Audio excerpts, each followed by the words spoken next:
The Security Council will now begin its consideration of item 2 and I now give the floor to Mr. Courtenay Rattray. And I now give the floor to Mr. Courtenay Rattray.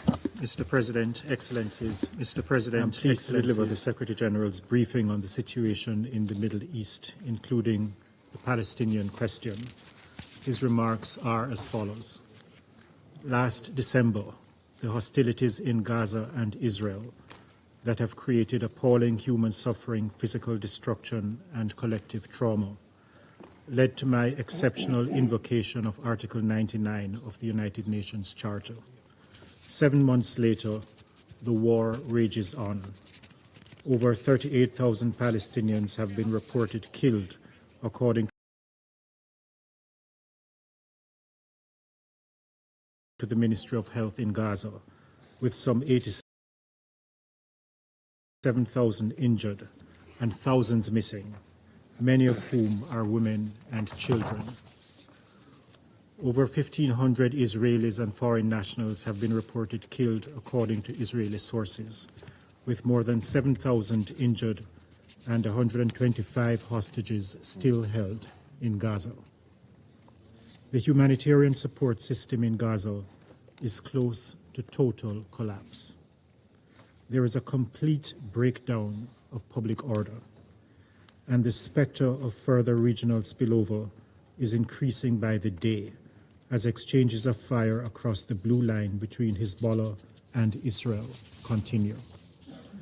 Nothing can justify the horrific acts of terror committed by Hamas and other armed groups in Israel on the 7th of October.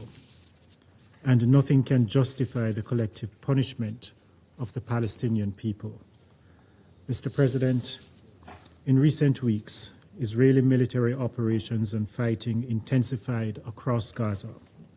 Rockets continue to be launched by Palestinian armed groups from Gaza towards Israeli population centers.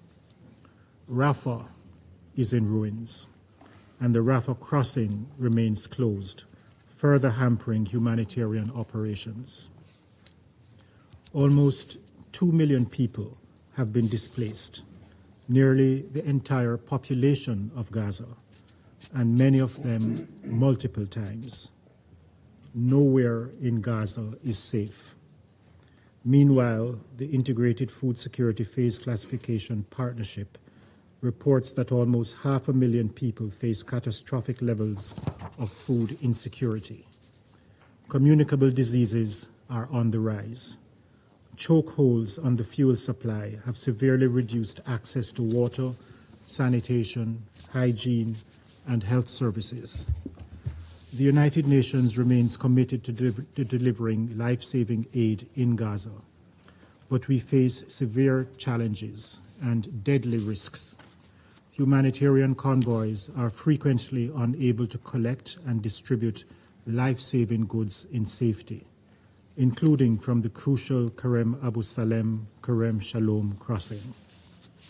Attacks on humanitarian aid workers and shelters, as well as strikes on or near health and humanitarian facilities, continue. Lawlessness and criminality are rampant. The parties must fundamentally and urgently change their conduct to address these challenges. The humanitarian notification system and other coordination mechanisms are not effective, resulting in delayed and aborted aid missions and the exposure of humanitarians to mortal risk. The UN still does not have the necessary security equipment in Gaza to manage the extreme risks that our personnel face.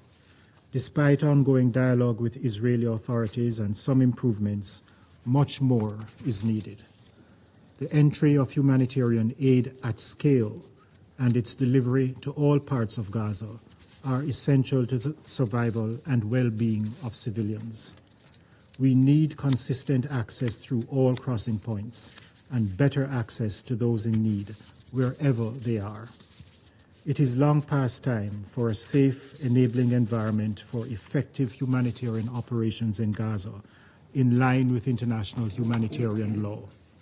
Mr. President, as much of the world's attention is focused on Gaza, the occupied West Bank, including East Jerusalem, faces perilous conditions.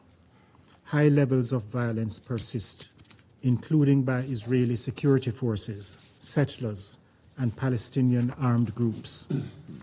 Between the 7th of October 2023 and the 17th of July 2024, 557 Palestinians, including 138 children, were killed in the occupied West Bank, including East Jerusalem. The vast majority were killed in the context of Israeli security operations, including during subsequent exchanges with Palestinian armed groups. These include 540 killed by Israeli forces, 10 by Israel's settlers, and 7 where it remains unknown whether the perpetrators were Israeli forces or settlers. During the same period, 22 Israelis, including 9 members of Israeli forces, were killed by Palestinians in Israel and occupied West Bank, including East Jerusalem. Meanwhile, Israeli measures are undermining the Palestinian Authority, crippling the Palestinian economy, and driving instability. This month, the Israeli Security Cabinet approved a series of punitive steps against the Palestinian Authority.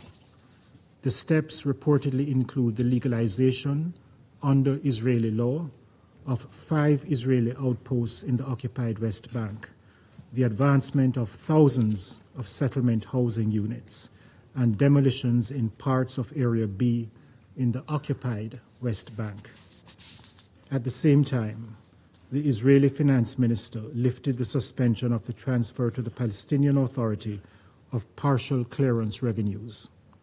These revenues are collected by Israel on behalf of the Palestinians. He also renewed for 4 months the letter of indemnity for Israeli correspondent banking with Palestinian banks. Both of these measures are critical for Palestinian fiscal stability. But, once again, much more is required. Mr. President, recent developments are driving a stake through the heart of any prospect for a two-state solution. The geography of the occupied West Bank is steadily being altered through Israeli administrative and legal steps. The seizure of large land parcels in strategic areas and changes to planning, land management, and governance are expected to significantly accelerate settlement expansion. These changes include the issuance of 2 military orders at the end of May. These orders transferred powers to and appointed a civilian deputy in Israel's civil administration, which is alarming. This move is another significant advance in the ongoing transfer of authority over many aspects of daily life in the occupied West Bank, and a further step towards extending Israeli sovereignty over this occupied territory. If left unaddressed, these measures risk causing irreparable damage. Mr. President, we must change course. All settlement activity must cease immediately. Israeli settlements are a flagrant violation of international law and a key obstacle to peace. The violence must end, and the perpetrators of the violence must be swiftly brought to justice. Israel must ensure the safety and security of the Palestinian population. Mr. President, the United Nations is sparing no effort to deliver humanitarian assistance to Palestinians in Gaza and to secure the release of all hostages held by Hamas and other Palestinian armed groups. Those being held hostage have been suffering, along with their families, for far too long. We need an immediate humanitarian ceasefire and the immediate and unconditional release of all hostages. With the tireless efforts of Egypt, Qatar, and the United States, negotiations to formulate a deal for the release of the hostages and a ceasefire continue, with some reported progress. The parties must reach such a deal now. The humanitarian situation in Gaza is a moral stain on us all. International humanitarian law must be respected at all times and by all parties. we must intensify efforts to increase humanitarian aid delivery. International support to these efforts is critical, particularly for the essential work of UNRWA. Amid continued reports of serious abuses against Palestinians in Israeli custody, I reiterate that all detainees must be treated humanely and those held without lawful cause must be released. And this terrible war must end. We must refocus on finding a political solution that will end the occupation and resolve the conflict in line with international law and relevant United Nations resolutions. Ensuring that governance is restored in Gaza under a single, legitimate Palestinian government is essential to that effort. Support to the Palestinian Authority is critical. Its institutions must be strengthened so that it is prepared to govern and lead recovery and reconstruction efforts in Gaza. All those with influence must take the urgent steps needed to enable the parties to re-engage on the long-delayed political path towards ending the occupation and resolving the conflict. This must occur in line with international law, relevant UN resolutions and bilateral agreements in pursuit of the vision of two states, Israel and an independent, democratic, contiguous, viable and sovereign Palestinian state, living side by side in peace and security within secure and recognized borders on the basis of the pre-1967 lines, with Jerusalem as the capital of both. The United Nations will continue to support all such efforts. Mr. President, this concludes the remarks of the Secretary General. I thank you. I thank Mr. Rattray for his briefing, and I now give the floor to the permanent observer